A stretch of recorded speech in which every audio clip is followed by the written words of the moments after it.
لا شريك له ونشهد أن محمدا عبده ورسوله صلى الله عليه وعلى آله وأصحابه وسلم تسليما كثيرا إلى يوم الدين. أما بعد، واتقوا الله أيها المسلمون، واعلموا أن الحياة العامة في الإسلام تقوم على مبادئ تسمو بالإنسان وتسعى إلى سعادة البشر وتسخير ما في الكون من قوى وإمكانات لخدمة التقدم الحضاري للإنسان منذ أن جعله الله خليفة في الأرض.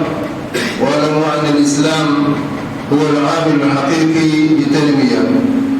Chers frères et sœurs islam, la loi appartient à Allah, Seigneur de l'univers. Nous attestons qu'il n'y a pas de divinité digne d'adoration hormis Allah l'unique sans associé, et que Muhammad sallallahu alayhi wa sallam est son serviteur et son envoyé. Qu'Allah lui accorde ses prières, son salut, ses miséricordes et ses bénédictions, ainsi qu'à sa sainte famille, à ses fidèles compagnons et à tous ceux qui s'approcheront, à savoir jusqu'au jour dernier. Chers frères et sœurs islam, craignez votre Seigneur Allah comme il le faut, et sachez qu'en islam, depuis que le premier être humain est placé sur cette terre, la vie s'appuie sur des principes qui élèvent l'homme, concourent à assurer à l'humanité le bonheur et à utiliser tout ce qu'il y a de l'univers comme force et moyens pour le service du progrès de la civilisation humaine. Notez que l'islam demeure le vrai facteur de développement. Chers frères et sœurs islam, voici la suite de notre sermon sur le développement selon la vision de l'islam. Sachez donc que Allah subhanahu wa ta'ala a créé l'homme et l'a doté de facultés, de capacités qui lui permettant d'exploiter à son profit les richesses de la nature. L'homme doit ainsi réfléchir, travailler et planifier pour améliorer les conditions de sa vie sur terre. Tout est pour l'homme de les cieux et sur terre, et l'homme tout entier doit se consacrer à l'adoration de son Seigneur Allah subhanahu wa ta'ala en faisant usage de tous les bienfaits et privilèges que son Seigneur a mis à sa disposition. Chers frères et sœurs islam, retenez que l'islam en tant que code parfait de la vie n'a négligé aucun domaine de la vie humaine, et à ce titre, il demeure le facteur le plus fondamental et le plus apte à assurer à l'humanité un développement harmonieux, et cela sur tous les plans et dans tous les domaines, d'où son parfait système de gestion des biens et de leur répartition entre les différents individus de la collectivité humaine. Comme nous l'avons dit, nous allons voir aujourd'hui avec l'aide d'Allah subhanahu wa ta'ala les principes de base pour un développement harmonieux en islam, ainsi que le support d'un réel et effectif développement en islam. Chers frères et sœurs islam, les principes de base pour un développement harmonieux en islam se résument dans la connaissance de ce qui suit. 1. L'homme est une créature très honorée par Allah, car il a créé de la plus belle forme qui soit, la privilégiée par rapport à beaucoup de ses créatures, et la distinguée par la raison, la science, la volonté et le libre arbitre. Il a fait de lui un gérant sur terre, lui a soumis tout ce qui est dans les cieux et sur terre, et l'a comblé de ses bienfaits apparents et cachés.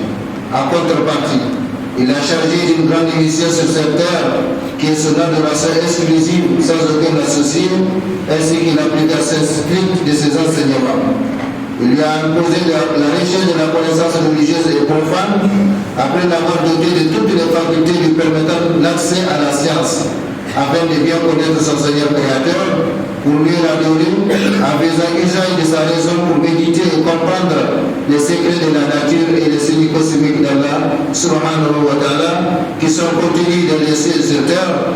En procédant ainsi, l'homme parviendra à mieux adorer son créateur et à mieux l'estimer comme il le faut, en faisant de sorte que ses paroles, ses actions et ses comportements soient totalement conformes à ce que Allah subhanahu wa ta'ala aime et agrée, et cela dans tous les domaines de la vie humaine, idéologique, sociale, culturelle, économique, politique, etc. Ceci afin que le développement dans lequel tend l'homme soit fait à son profit et non à son détriment, et pour le compte de ses atouts et moyens et non à leur dépens. Deuxième chose à connaître, le monde dans lequel nous vivons n'est pas stable, il est plutôt évolutif. Il est régi par les lois et les traditions divines immuables. Ce monde en tant que tel n'est pas un mal en soi, mais il est créé pour une sage finalité et un but bien déterminé. C'est un sujet de méditation, de raisonnement déductif et d'exploitation de ses profits. Ce qui incombe à l'être humain, c'est de le considérer comme un domaine sur lequel il doit bâtir une civilisation parfaite et bien équilibrée. Que l'on sache que tout ce qui est dans l'univers lui est soumis de la part d'Allah subhanahu wa ta'ala, comme il a dit dans le Coran, وَسَخَّرَ لَكُم مَّا فِي السَّمَاوَاتِ وَمَا فِي الْأَرْضِ جَمِيعًا مِّنْهُ إِنَّ فِي ذَلِكَ لَآيَاتٍ لِقَوْمٍ يَتَفَكَّرُونَ. Et il vous a assujetti, il vous a soumis tout ce qui est dans les cieux et sur la terre, le tout venant de lui. Il y a là des signes pour des gens qui réfléchissent. ألم تروا أن الله سخر لكم ما في السماوات وما في الأرض وأسبغ عليكم نعمه ظاهرة وباطنة. Ne voyez pas qu'Allah vous a assujetti, vous a soumis ce qui est dans les cieux et sur la terre, et il vous a comblé de ses bienfaits apparents et cachés. Les bienfaits apparents, c'est comme le pur mondialisme islamique, les plaisirs licites de ce bas monde, la santé, etc. Les bienfaits cachés, c'est comme la foi, la sagesse, la science, etc. Chers frères et sœurs, cela veut dire qu'Allah subhanahu wa ta'ala a donné à l'homme le pouvoir d'exploiter cet univers par des activités qui lui sont profitables dans tous les domaines de la vie. Allah nous a soumis cet univers afin de nous permettre de connaître son pouvoir et sa science qui embrasse tout, contrairement aux théories philosophiques qui font comprendre à l'homme qu'il est en permanente lutte contre la nature. Il doit par conséquent faire tout pour la dominer, la soumettre et l'exploiter pour ses profits mondains, d'où les différents problèmes écologiques et spatiaux auxquels l'homme est confronté aujourd'hui. Or, l'homme doit seulement chercher à connaître les secrets des lois divines qui régissent l'univers et le font fonctionner. Plus il connaît cela, mieux il parviendra à dominer l'univers et à l'exploiter sans se faire du mal, sans se faire du tort ou du mal. Troisième principe, la vie de ce monde est un pont, un passage et non une demeure stable. C'est une jouissance temporaire, éphémère, une monture pour parvenir à la vie future, celle de l'au-delà. On ne doit pas donc la considérer comme une finalité en soi. C'est un monde plein de biens et de mal, de vices et de vertus, de passions et de valeurs. Le musulman a le droit de jouir des bienfaits de ce monde, de sa parure et de ses délices, à condition toutefois que cette jouissance ne le détourne ni ne le distrait de l'adoration de Allah subhanahu wa ta'ala, adoration pour laquelle il a été créé pour passer sur cette terre. Autrement dit, il incombe aux musulmans de profiter de ces bas-mondes pour chercher l'au-delà, comme Allah subhanahu wa ta'ala l'a dit, وَابْتَغِ فِيمَا آتَاكَ اللَّهُ دَارَ الْآخِرَةَ وَلَا تَنْسَ نَصِيبَكَ مِنَ الدُّنْيَا وَأَحْسِنْ كَمَا أَحْسَنَ اللَّهُ إِلَيْكَ وَلَا تَبْغِ الْفَسَادَ فِي الْأَرْضِ إِنَّ اللَّهَ لَا يُحِبُّ الْمُفْسِدِينَ. Et recherche à travers ce que Allah t'a donné, que ce soit la richesse, la force, l'intelligence, le pouvoir. Recherche à travers ce qu'Allah t'a donné, la demande dernière. Et n'oublie pas qu'à part en cette vie, et sois bienfaisant comme Allah était bienfaisant envers toi. Et ne recherche pas la corruption sur terre, car Allah n'est point les corrupteurs. Chers frères et sœurs, ainsi toute la vie, ainsi toute activité que l'on mène dans ce monde, tout comportement qu'il observe dans la vie et toute parole qu'il prononce doivent être transformées en adoration.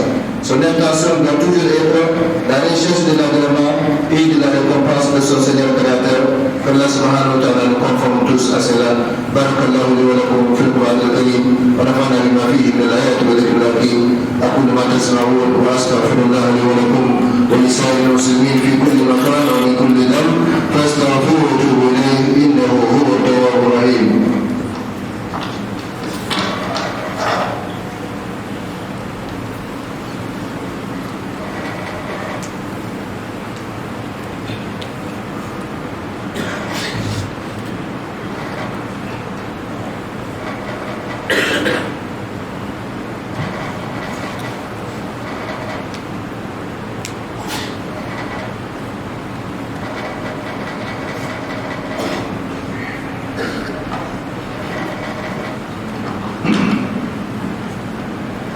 إن الحمد لله نحمده ونستعينه ونستغفره ونتوب إليه ونعوذ بالله من شرور أنفسنا وسيئات أعمالنا من يهده الله فلا مضل له ومن يضلل فلا هادي له ونشهد أن لا إله إلا الله وحده لا شريك له ونشهد أن محمدا عبده ورسوله اللهم صل وسلم وبارك عليه وعلى آله وأصحابه ومن اتبع نهجه إلى يوم الدين أما بعد.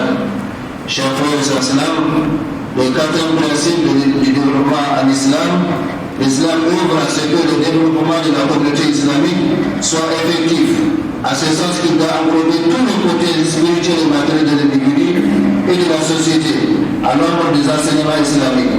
Ceci conduira à la réalisation d'une prospérité plus grande et d'un modèle plus durable pour les gens humains ici-bas et dans la vie future. Le développement d'une société islamique doit être totalement équilibré sur toutes ses étendues et doit prendre en considération les côtés quantitatifs et qualitatifs à part égale. Il doit enfin se réaliser par des moyens et des méthodes qui ne sont pas de nature à favoriser l'exploitation de l'homme par l'homme ou l'injustice de l'homme à l'égard de son frère humain. Cinquième principe, l'islam exige aussi que tous les individus et toutes les couches sociales de la société participent au développement et en profitent en même temps. Le développement doit viser la protection de l'intérêt supérieur du peuple et l'écartement de tout ce qui peut porter préjudice à la dignité et à l'honneur du peuple. L'islam exige aussi que le développement garantisse au peuple les nécessités et les besoins vitaux et qu'il favorise l'intérêt général par rapport à l'intérêt personnel. Sixième principe, le développement en islam est un moyen et non une fin en soi. C'est un moyen qui permet à l'homme de concrétiser la raison de son être sur cette terre, c'est-à-dire l'adoration de Allah subhanahu wa ta'ala. C'est ainsi que tous les moyens, tous les supports et tous les objectifs du développement en islam doivent concourir à réaliser cette raison d'être de l'homme sur terre. Chers frères et sœurs, voilà en gros les principes de base pour un développement harmonieux en islam. Sans tenir compte de ces principes, le développement ne peut être que contre l'être humain. Le développement ne peut être que contre l'être humain et non à son profit. Cependant, pour parvenir à un développement réel et effectif, un certain nombre de supports doivent être pris en considération. Ainsi, les supports d'un réel et effectif développement en islam se résument comme suit. 1. Prendre l'islam comme religion d'État et du peuple, de sorte que toutes les affaires grandes et petites du pays soient basées sur la loi islamique et que toutes les décisions et les orientations du pays s'inscrivent de l'islam. 2. Instaurer l'unité nationale, et c'est un gage incontournable, car sans unité nationale, toute œuvre et toute entreprise au niveau national seront vouées à l'échec. Allah nous en préserve. 3. Gagner l'injustice sous toutes ses formes, car aucun peuple, je dis bien, aucun peuple ne peut prospérer dans l'injustice. 4. Assurer la sécurité des personnes et des biens. 5. Valoriser l'éducation islamique. 6. Procéder à des études et à des planifications de développement en suivant les modèles d'un pays islamique qui a réussi à se développer tout en conservant son identité culturelle islamique. L'imitation des modèles réussis ne signifie nullement le rejet ni la négation de sa propre identité et de sa personnalité. 7. Mettre tout le monde au travail, chacun selon ses compétences, en faisant du travail des piliers, le gage et la condition incontournable de la réussite individuelle et collective. Voilà, chers frères et sœurs, ce que Allah subhanahu wa ta'ala nous a permis de vous dire par rapport à ces thèmes combien sensibles. Le développement en islam, selon la vision de l'islam, tel l'idéal prôné par l'islam, alors que la réalité des musulmans est bien sûr autre chose. Qu'Allah subhanahu wa ta'ala nous conforme à ce qu'Allah subhanahu wa ta'ala nous conforme, ainsi que nos dirigeants, à ce qu'il aime et agrée. Qu'Allah subhanahu wa ta'ala nous fasse comprendre la valeur et l'importance de l'islam dans notre vie et qu'il nous aide à le prendre comme seule référence dans toutes les affaires. Amin ya rabbal alamin. Qu'Allah subhanahu wa ta'ala fasse régner sa loi sur terre. Qu'Allah subhanahu wa ta'ala nous aide à l'accepter et à l'appliquer dans toutes nos affaires. Qu'il nous bénisse et bénisse notre cher pays du Niger et qu'il nous aide à nous faire sortir des ténèbres à la lumière et du retard au progrès. Qu'Allah subhanahu wa ta'ala nous accorde l'unité, l'entente, la paix, la prospérité et la tranquillité physique et morale à nous-mêmes, dans nos familles et notre cher pays, le Niger, ainsi que dans le reste de l'humanité. Allah subhanahu wa ta'ala nous fasse comprendre notre religion. Allah subhanahu wa ta'ala nous aide à la pratiquer comme il est malgré. ainsi qu'à nos frères et sœurs à l'islam, les vivants et les morts. Allah subhanahu wa ta'ala nous bénisse tous et bénisse nos vies, nos œuvres, nos familles, nos pays respectifs. Allah subhanahu wa ta'ala bénisse et protège davantage notre cher pays du Niger et son peuple. Amin ya rabbal alamin. Hada wa sallu wa sallimu ala rasulikum Muhammad kama umirtum bidhalik. Allahumma salli wa sallim wa barik wa ali wa bika rasulika Muhammad wa ala alihi wa sallam ala sahbihi ajma'in wa anna bi rahmatika ya arhamar rahimin. Allahumma a'izz al-islam wal muslimin fi kulli makan. Allahumma a'izz al-islam wal muslimin fi kulli makan. Wa arina al-haqqa haqqan warzuqna ittiba'ah wa arina al-batila batilan warzuqna ijtinabah. Allahumma ighfir lana wa li ikhwanina al-muslimin wal muslimat wal mu'minina wal mu'minat al-ahya'i minhum wal amwat innaka qaribun mujib rabbal alamin. Allahumma rabbana atina fid dunya hasanah wa fil akhirati hasanah wa qina adhaban nar. Allahumma aslih lana halana wa hala biladina. Allahumma aslih halana wa hala biladina. Allahumma aslih ikhwanina al-muslimin fi Filistin wa fi kulli makan. Allahumma aslih ikhwanina al-muslimin fi Filistin wa fi kulli makan. Allahumma ansurhum ala aduwwika wa aduwwihim ya aziz ya qadir. Allahumma ihdina as-siratal mustaqim, siratal ladzina an'amta 'alaihim